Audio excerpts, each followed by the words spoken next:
So the way this dissolving metal reaction works is that we're just trying to create a radical that we can add a hydrogen to.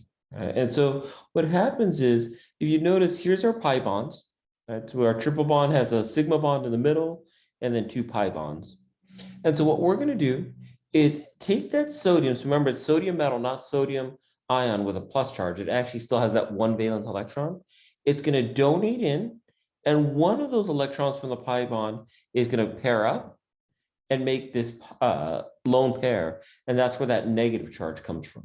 Right? So we get that negative charge from those lone pairs pairing up, and then there's a radical.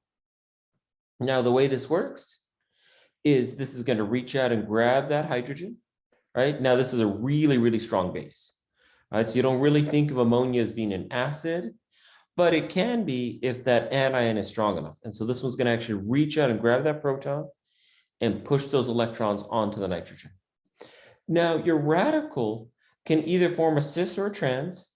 And so what it's going to take advantage of is that it likes to be trans.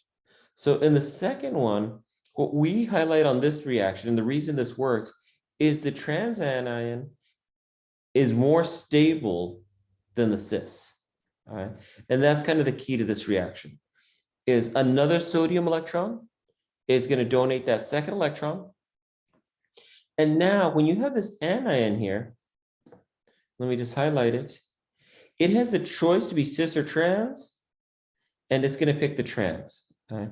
And so that's what kind of gives this trans conformation.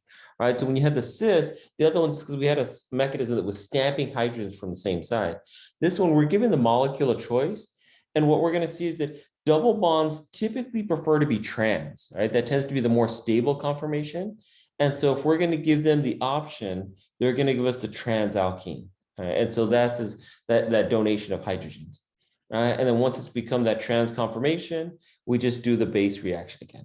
All right, so this is my base, this is my acid, and so it's going to reach and grab that proton and push those electrons onto the hydrogen.